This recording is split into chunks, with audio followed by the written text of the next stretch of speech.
Some of your favorite actors have used Backstage to kickstart their career. Denzel Washington, Al Pacino, Viola Davis, Chris Evans, that's Captain America. All you have to do to be just like Captain America is go to backstage.com/subscribe and enter the code ENVELOPE at checkout for a 30-day free trial. That's 30 days of access to thousands of casting notices uploaded daily. Subscribe to Backstage today, and again, use code ENVELOPE at checkout, ENVELOPE, for free.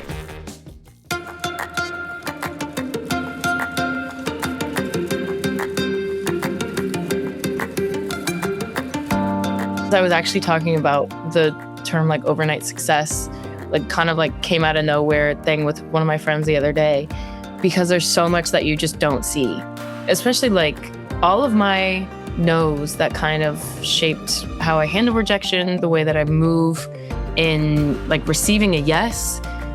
That's been happening since I was 10. Hello and welcome to another new episode of In the Envelope, the Actors Podcast, where the biggest names in film, television, and theater offer acting lessons and behind-the-scenes insights you won't find anywhere else. I am your host, Backstage Senior Editor Vinnie Mancuso, and joining me today is one of the fastest rising stars of the past, at least a couple decades, the great Chase Infiniti. Of course, after graduating from Columbia College Chicago in 2022, Chase's first screen role was as Jake Gyllenhaal's daughter in the Apple TV Plus adaptation of Presumed Innocent. She, of course, followed that up as the center of the story in Paul Thomas Anderson's 10th feature film, One Battle After Another, which did go on to win 6 of its 13 Oscar nominations. In that film, she was, of course, playing Leonardo DiCaprio's daughter, holding her own across from the likes of Regina Hall, Tiana Taylor, and Sean Penn. And the meteoric rise continues, thanks to the Handmaid's Tale sequel series, The Testaments, which did recently wrap up its first season on Hulu. Chase stars as Agnes MacKenzie, a privileged member of a Gilead prep school who also happens to be, unbeknownst to her, the biological daughter of Elizabeth Moss's June Osborne from The Handmaid's Tale. Of course, back when we recorded this interview, season 2 had not been greenlit yet, so it does look like manifestation does work sometimes. This is a wonderful chat for a lot of reasons, but not the least of which is that Chase is not that far removed from where many Backstage readers and In the Envelope listeners are right now. It's both a great look at what it feels like to be a quote-unquote overnight success, and a candid talk about why there is no such thing as an overnight success. Let's get right into it. Here is Chase Infiniti.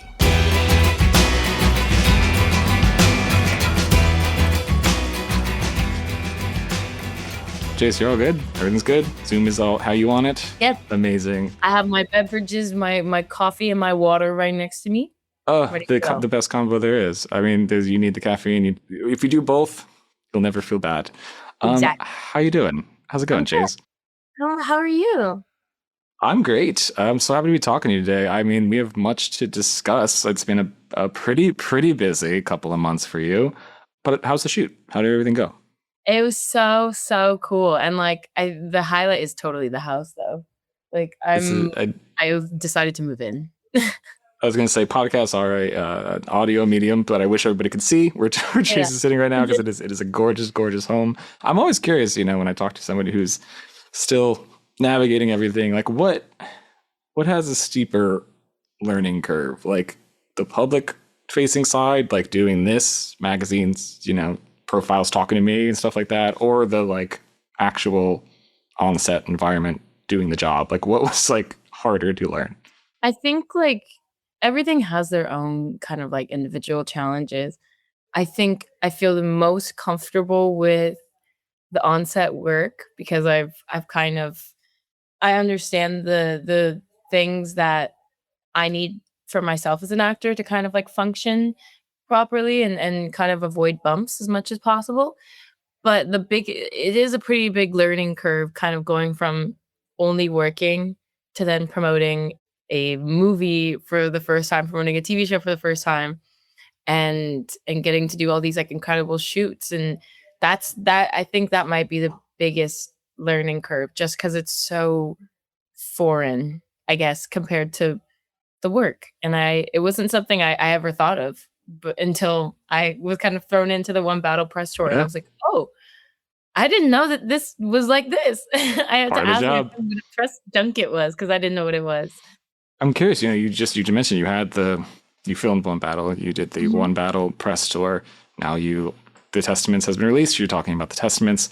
That's two gigantic things back to back. Did you have any in between time? Was there anything that you were allowed to like breathe in between those two things?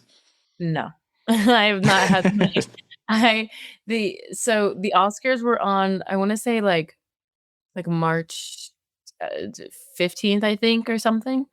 And I was on a plane to Paris the next day to start promoting the Testaments.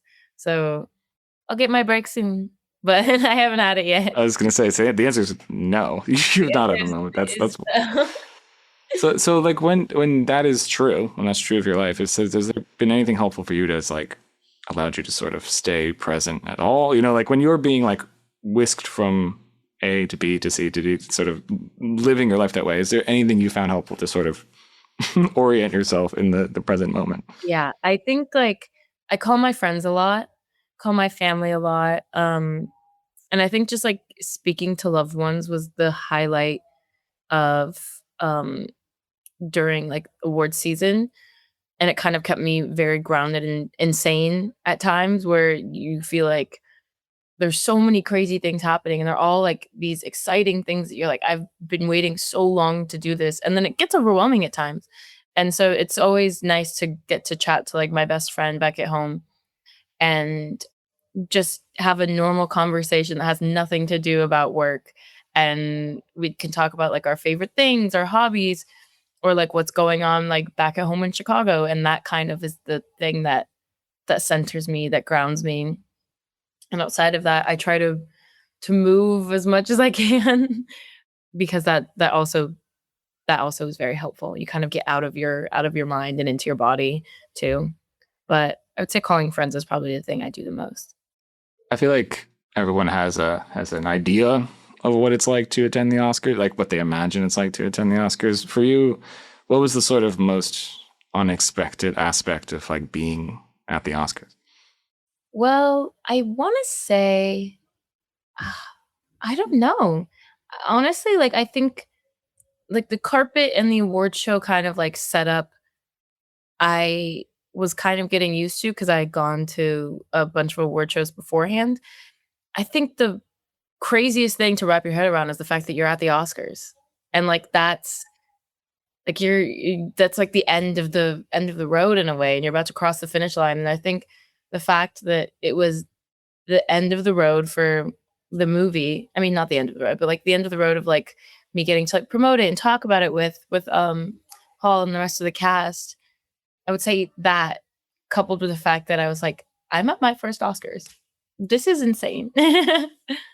Is there, I mean, when you think back to the past couple months, past year, is there like a number one person who jumps to mind who was like the most surreal person you just had a casual conversation with? Like where you're like in mid conversation, you're like, oh wow, I'm talking Hmm. to this person. I feel like there's a lot of people that, like, in the moment, you're not kind of scared not scared, but you're not, like, nervous talking to them, and then you leave, and you're like, "I just spent, like, 20 minutes getting to know X, Y, and Z." I think, like, the craziest day, though, was the Academy Gala because that was my first kind of big event, big carpet, and also I think the biggest room I'd have been in with a lot of really famous actors and really famous people, and so I think that night I had a lot of those, "Oh my god, I can't believe that I'm talking to this person. I can't believe that they know my name. I'm having a conversation with them." So, outside of one person, I'll just say, like, Academy Gala night, that was crazy. I asked Tiana Taylor that same question. She was telling Yeah. me the story of how of just talking to Al Pacino, and he Yeah. because she literally says in the movie like I feel like Tony Montana, and Yeah. she was just like the idea of like telling that to Tony Montana was insane. It is. I guess you're Insane. right. You don't really think about it until you walk away, and you're like, whoa, that's nuts. Yeah. I one of the reasons I'm so excited to talk to you right now is because this is Backstage. It's a magazine, a podcast for aspiring actors, people who want to be exactly where you are right now in that way. And I love talking to people who are in your position because it's sort of, I love sort of diving into this idea of like an overnight success, the myth of the overnight success, which isn't true. It's never a true thing, that nothing ever happens overnight. So I do want to ask from an outside perspective, like what was your period of rejections like, because everyone knows that there's the Yeah. the auditions that you don't get, what was that period right before the big yeses like for you? Well, it's crazy because I was actually talking about the term like overnight success, like kind of like came out of nowhere thing with one of my friends the other day, because there's so much that you just don't see, especially like all of my no's that kind of shaped how I handle rejection, the way that I move in like receiving a yes. That's been happening since I was 10. Like I grew up doing theater, musical theater specifically, and you get a lot of no's in that too. And I remember my dad very early on was like, you have to get comfortable with hearing no. It's going to hurt, it's going to suck, but you have to let it kind of hit you and pass through you or past you, because it's painful to sit in that much frustration with it, because there's jobs that you really, really want and you're like, oh, I wish that like I could play this character in this scene and bring them to life. But there are a lot of no's. But I think my like rejection period, I mean, it still happens today. There's The no rejection period never ends. Everything's a rejection period. listen, like there's you're gonna receive a no regardless of any part in your acting journey.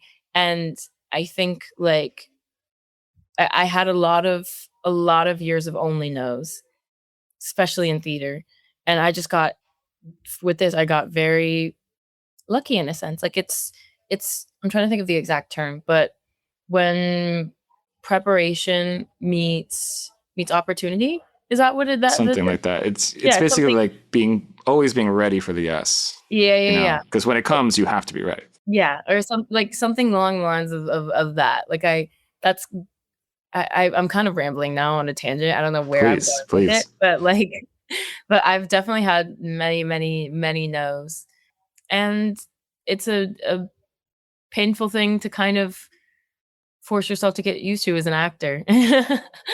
Do you have and I know this is a tough question to like sort of, name names or anything like that. Do you have like a formative no, a no that really sticks out in your head that you're like, oh, I really, really wanted that? Oh, kind of.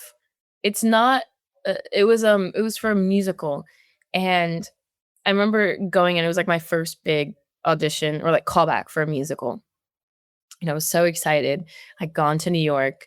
I was like staying with one of my friends, and it was really last minute. So I flew out there, had all of my stuff prepared, my scenes prepared, my songs prepared that they had sent me.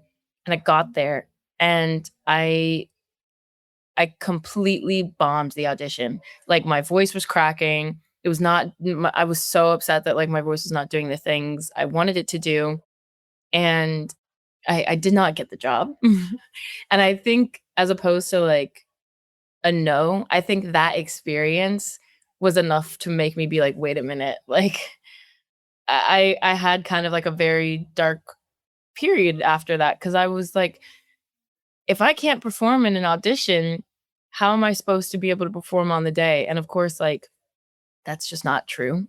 But when you go through those like those periods where you start to doubt yourself, and as opposed to like a no, I think that was something that is close enough to a no in my mind that really shaped the way that I handled rejection, the way that I handled my ways of preparing for an audition, but also the way that I take care of myself after one.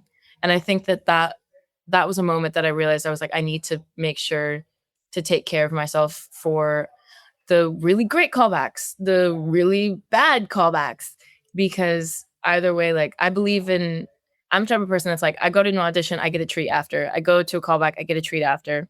It's like a little reward, because it's hard to put yourself out there like that. And so that also came from that experience. When in doubt, the little treat method is an incredible way to go through life. Yeah, like you shouldn't have to wait to get yourself a little treat, like a coffee, pastry. If you want to, I don't know, you want to go get fast food and that's your special treat, whatever it may be. You shouldn't have to hold yourself back from treating yourself because it's hard. You deserve a little treat, which is honestly the headline. I am curious. It's interesting that we talk so much to so many actors, and a big topic is the state of auditions today. And from that, it's like self-taping. What is self-taping? You are of the generation where self-taping is your primary form of auditioning. It's pretty much what you know. All these incredible projects, Presumed Innocent, The Testament, stuff like that, One Battle started with a self-tape. So I'm curious if you have a self-tape go-to, like what is your self-tape setup? Because from that setup, all these incredible things have come. I have such a boring setup. I hate to be like I wish I was one of the people that was like, okay, I have this and I have all my like special lighting and all of these. Cause every time I see it, I'm like, you guys are doing it right. Like I'm not doing it. I'm not doing it in the way I should be. But I think like I always just make sure I have like good natural lighting and I film against a blank wall. I always keep like a blank wall in my bedroom at home. Or if I'm not at home and I'm like in a hotel or something, I take the paintings off the wall and just make sure that I have a clean background, good lighting, and I only give myself 3 takes. And if I feel like I am like just shy of it, I'll do one more. But I started only filming 3 takes after college because I would just keep on repeating and repeating and repeating and repeating to where I'm doing like 20, and then I'm burnt out for the rest of the day because my voice is exhausted from singing or from speaking, and you're just emotionally drained, especially if it's one that's heavier. So I think like setup is I always just have good lighting, white background. I use my phone to film on a really cheap tripod, and like it does the job. It's very simple because I don't know. I think simple is easier to also travel with too. It's part of the like you said, it keeps you from not burning out. Yeah. Because if you're doing, several self-tapes a week, doing 20 takes of each one. I remember like I was doing like 4 to 5 tapes a week, like almost one every day, just like auditioning for anything and everything out there. Wild. It's wild. I am curious because I read all the earlier profiles around when One Battle was coming out. They were unsurprisingly like introductions to Chase Infiniti, and they were all about, a lot of it was about the stuff you had to learn, the stuff on set you didn't quite understand. So I'm curious, like now, fast forward, like is there anything that even after this short bit of time feels like second nature to you? Like there's the stuff you had to learn on set that now you're like, oh, I know how this works. Hitting a mark. I didn't know what that was. I remember like being so confused where there was pieces of tape on the ground. And then now I love when when we were shooting The Testaments, there was a couple of these where I had to hit a very specific mark. And I would love it because I'd be like, where's the mark? I'd look at the ground. And then you kind of like take a mental picture of where it is and then you hit it perfectly. And so now that kind of feels like second nature. I love that. I love that you're like, why is there tape on the ground? Do we like, should we pick up the tape? Confused. I was like, guys, do you need me to get it? Like, yeah, it's interesting because, you think about all this on-set experience that you learned on set. You had musical theater training, at Columbia College in Chicago. So I'm curious, like where was that once you transitioned to sets? Like where was that the most helpful?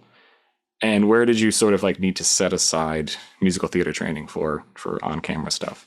Most helpful was definitely keeping the mindset of this is not a solo race. It's an ensemble. It's a team project. You can't build a musical alone. You have so many people a part of that. You can't build a TV show alone, and you can't build a movie alone. And I think that musical theater kind of like instilled that ensemble mentality in me that when I got to set, that felt like second nature to me too. Cause I was like, of course, like I'm going to know everybody on set. And of course I'm going to speak to my co-stars in the same high regard as I'm going to speak to the crew. And I'm going to get as close as I can to everybody because I want to understand kind of where I fit into in the machine of making a TV show, in the machine of making a movie. But something I had to put aside for musical theater I want to say is honestly, without sounding very basic, is the level of performance, I guess, in a way. Like the way that you kind of perform in a musical is, I don't want to say bigger, but I'm trying to think of like an exact word to use. But I want to say like I had to relearn how to act for on camera because it's so different to on stage. So that's something I had to push aside, was kind of my musical theater acting a bit. I mean, there's bits that pop out obviously, and things that you can be like, "Oh, let me pull that from my training. Let me pull that from being on the stage." But I really did have to kind of like relearn how to act on camera. Yeah, the camera, I mean, from what I've been told, is the camera sees much, much, much, much smaller to what you're going to be projecting out onto a stage, and it's Yeah. really, you feel like you're not doing enough, and it's like, trust me, you're doing plenty. Yeah. I find it so curious that I've read a lot that you were starting with Presumed Innocent through one battle. You were a big sort of stay on days you're not working type of person, Yeah. you know, to soak stuff up. I'm curious if there's like a scene you watched being filmed that was particularly eye-opening on any of these projects, you know, whether it's Testaments or anything like that. Something where you weren't in the scene, you were just there that day, that you saw being filmed, that you're like, oh, that really just taught me something. I think the first one that comes to mind is the first scene I watched in Presumed Innocent on set. And I can't remember the exact context, but I remember it was the day that Anne Switsky was like, "You can come to set every day and observe," because I would ask so many questions on my days working. She's like, "Just come to set." And so I came to set, and it was a scene it was Jake, Bill, Peter, and OT, all four speaking. I think it might be the end of episode 1. Yeah, end of episode 1 into episode 2. They're sitting in a boardroom. And I just remember watching it, and Peter Sarsgaard was talking to Jake Gyllenhaal, and I was like, it kind of hit me that I was like, I'm a part of a TV show.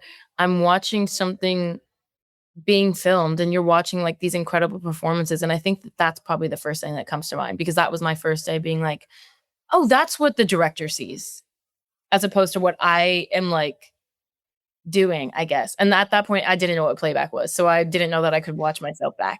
I love that. Yeah, it's interesting. I mean, it kind of brings to mind this next thing I want to ask about is because we've touched on a little bit the difference between musical theater training and musical theater, and what happens on film. I've also seen you say you come to most of your characters with that, you know, that natural theater kid energy. Yeah. The Testaments, I cannot imagine a more like less theater kid. Like what is required of that character is less like contain. Yeah. So I'm curious if you could just tell me a little bit about like what it was like to bring things smaller and smaller and smaller to play what is required of your character in the Testaments. Ooh, I think it was very painful at times, both like physically and emotionally. I remember there were so many points where, especially when we were first starting, I was so tired all the time because of how stiff I kind of held my posture. And I wanted to make sure too that I had like the best posture possible, because Agnes is the princess of Gilead in a way. And of course she's going to be prepared. She's going to be perfect. And that was exhausting. And then emotionally, it's exhausting because there are moments in life where we all suppress our emotions to kind of navigate the world, unfortunately, and kind of put yourself in that survival mode. But these girls are living in that 24/7. And especially when you first start to get to know them in that way, you're so tired because there's so much you can't say. There's so much you can't express.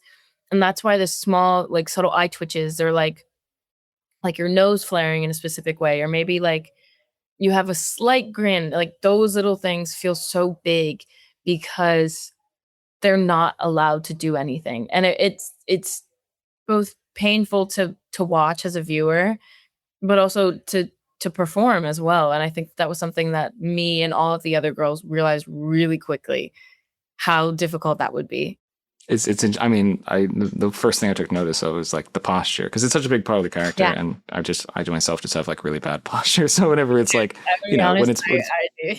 I mean, it's part of it, but it's just a part of the character. It's interesting that you mentioned that it's like so tiring to hold yourself that way, because it bleeds into everything else with the character. Totally. And like then you also have the element of adding on costumes that are very restrictive at times, and you're wearing heels for 12, 13, 14 hours. And so you're just exhausted by the end of the day. You're beat. And then you go to sleep and then you're excited to do it all again the next day. But your body does get very tired very quickly, especially if you're not minding it and fueling it in the way that it needs. I've seen you say you did a bit of a deep dive of sorts into like, cults and religious figures, stuff like that. Like, is there any sort of piece of information that really unlocked anything for you in the sort of deep dive that happened in the lead up to Testaments? Yeah, I think the one thing I really took away from it was because I grew up religious. And so I was familiar kind of like growing up in a church. And I remember Anne was kind of speaking to this too, because she grew up in a very, she went to Catholic school, and they were very, very strict in teaching in their ways, as from what she was saying. And I think like from the research that I was doing, just in general across the board, something that I found to be very, I guess, intriguing was the amount of shame that some of these people would have. And I kind of could bring that to Agnes with, I guess, with the episodes out. So like This will come out, I believe, after the season 1 is over. So we are fair okay, game. period. I like the scene where Agnes goes to the dentist both times and the shame that she feels afterwards. I think that was kind of like the biggest piece of information that I took from my research and brought to her, because in those moments she feels like she genuinely is the cause of this happening to her, and she feels so much shame for it, when truly she is the victim in the situation. And I think that was kind of the shame around that was something that I found to be an important piece that I took from it. Ann Dowd, another Chicago trained actor. Yeah.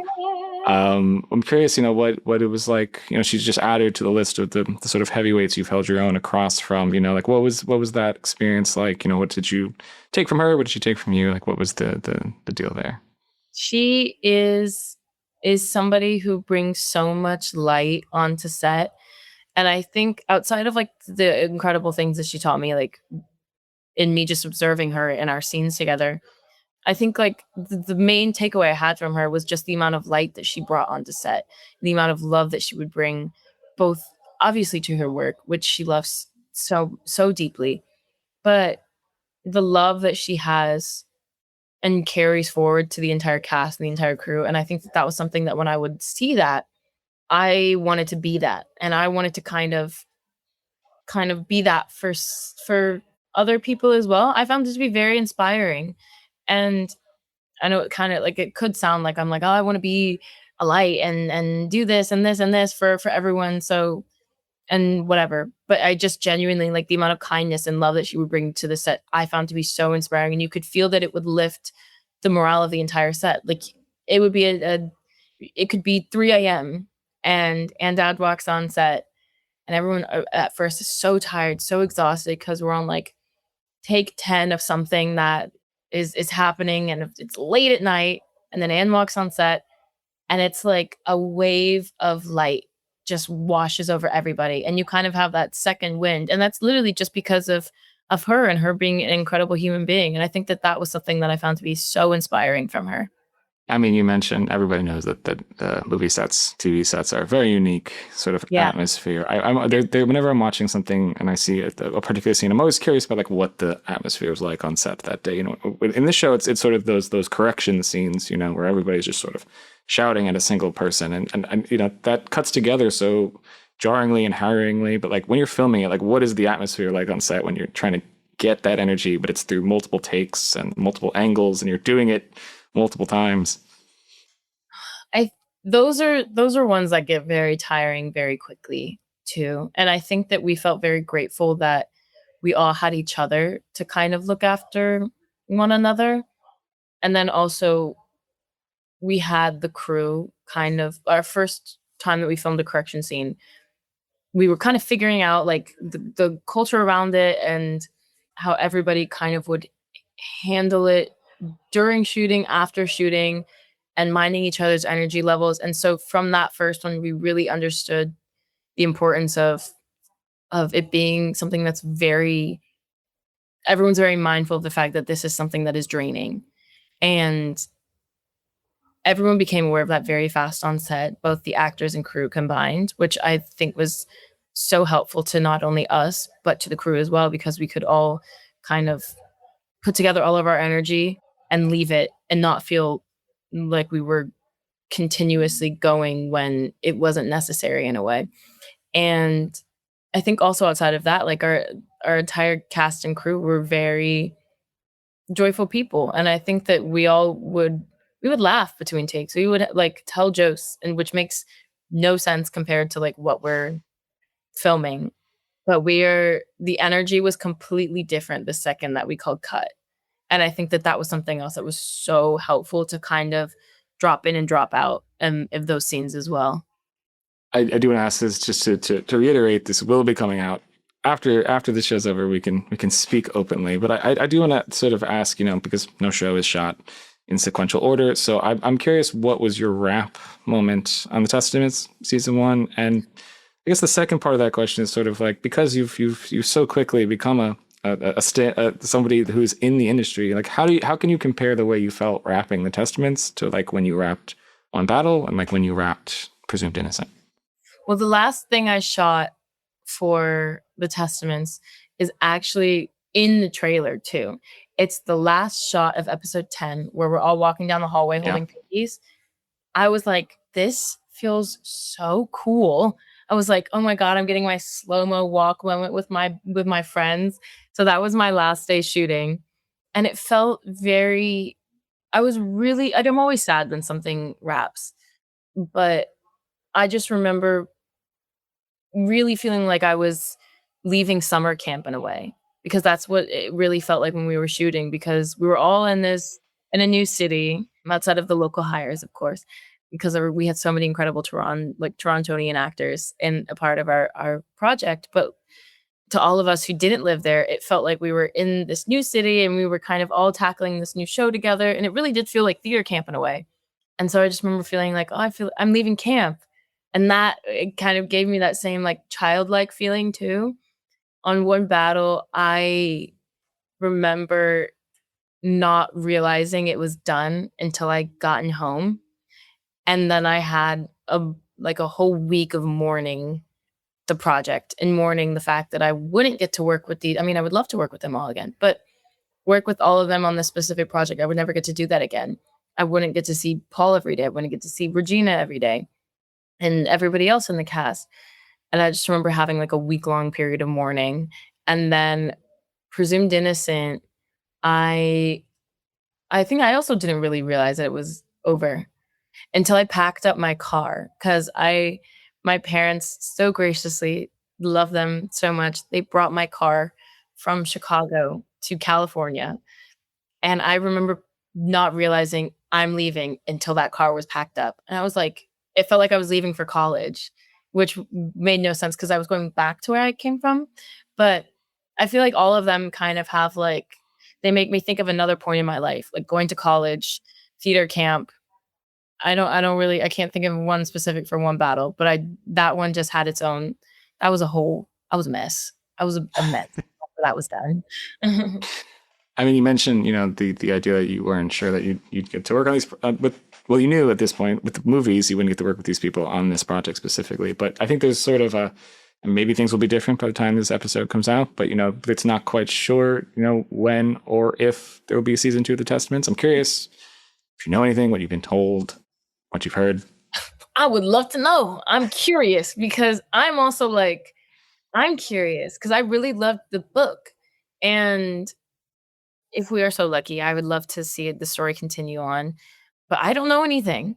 Well, I might have to call Bruce and be like, "Hey, Bruce, what's the tea?" And like I said, this comes out, but maybe this will be a useless part of the interview, because by then we will know, and who knows? Manifest. You're manifesting it for me right now. Manifesting, amazing. I am curious. You've been, we mentioned Ann Dowd, you've mentioned Regina Hall, the amount of people that you've not only like shared scenes with, but directly, one-on-one, like across, it's you and them, it's those people, Sean Penn, Leonardo DiCaprio, like these types of people. So I'm curious, from the total sum of all these experience of like having face-to-face time with these like decades-long established actors, what is the like through line you've learned from working with these people? You know, like what is your real takeaway of like being able to one-on-one share scenes with these actors?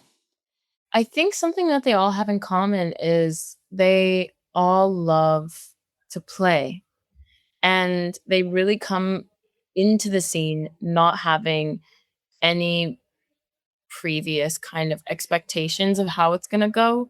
And I think that them coming into the scenes and me coming into the scenes with that mindset lets it flow easier, and you kind of relieve this pressure off of yourself to reach an end goal, like a specific end goal, whether it be emotionally, whether it be something that's physical, or something that you want to achieve with the dialogue that you have. I think that they all kind of came in with both of those things, and once I started to observe that that was a through line on top of like you have their incredible professionalism, which I think also kind of creates a nice care around the work, because they know that it's special and they know that they're going to do the necessary behind the scenes work before they show up on the day. But I hope that makes sense at all. But Totally. that's what I would Absolutely. say. Yeah.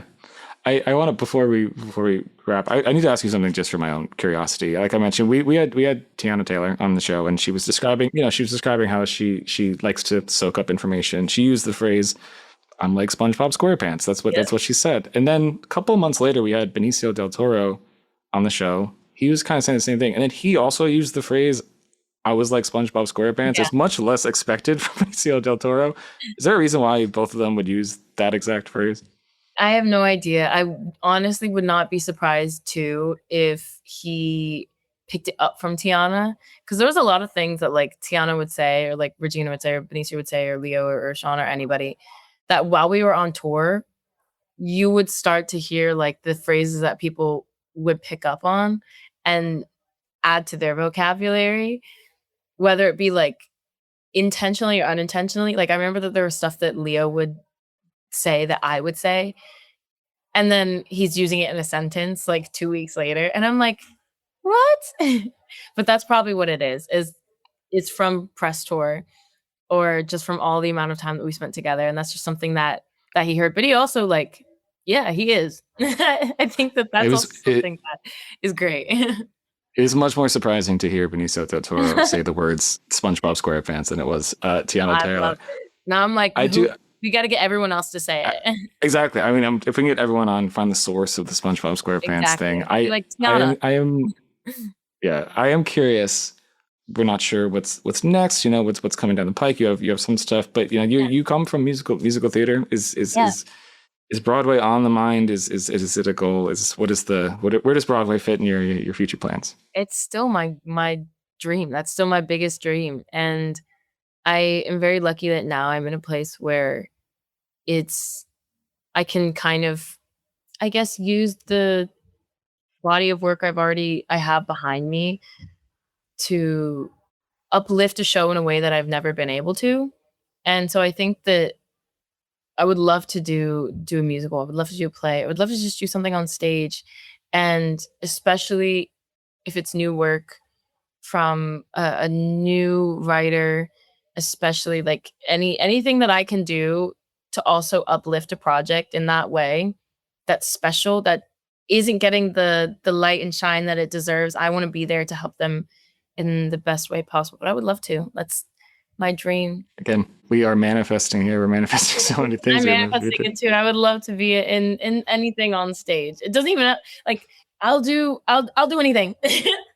Love that. So, I mean, as we come to the sort of end of our time here, another big topic of the show is just the idea of chemistry, what it means. And you've done chemistry reads with Jake Gyllenhaal. You've done chemistry reads with Leonardo DiCaprio.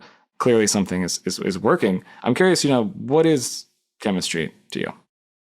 I think that for me, chemistry is just how much you're showing up as you, and like how much you're just bringing your heart and your love for the craft to a chemistry read, because you can prepare as much as you want, and you can and kind of have that already ready to go. But the thing that makes chemistry shine is you being yourself. And I think that that's something that is kind of easy to forget in an industry that tries to tell you to be a certain way.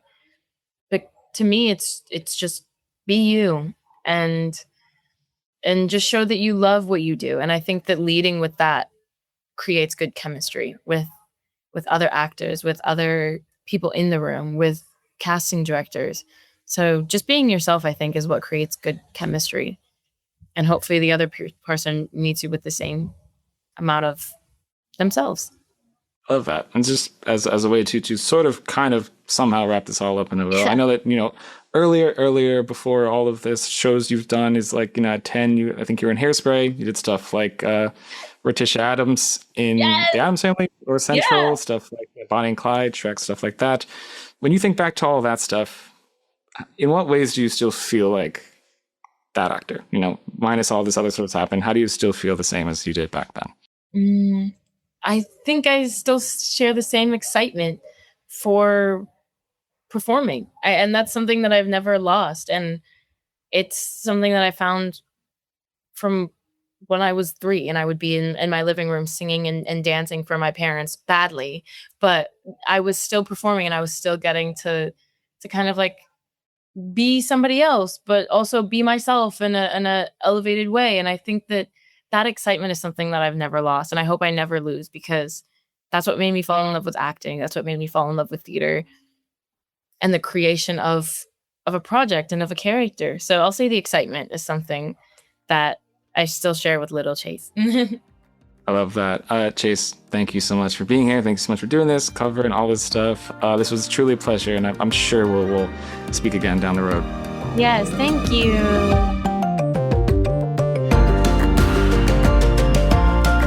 Thanks, as always, to our brilliant producer, Jamie Muffett, and to the whole team at Backstage. Samantha Sherlock, Mark Stinson, Caitlin Watkins, and of course, Kasey Howe. Visit Backstage.com, and don't forget, you can subscribe to Backstage with code ENVELOPE at checkout for a free trial. 100% free, you simply cannot beat that. For more exclusive content, find us on Facebook and Twitter at In The Envelope, and subscribe, share, and leave a comment. Who should we interview next? Let us know. Thanks for tuning in. We'll see you next time for another peek in the envelope.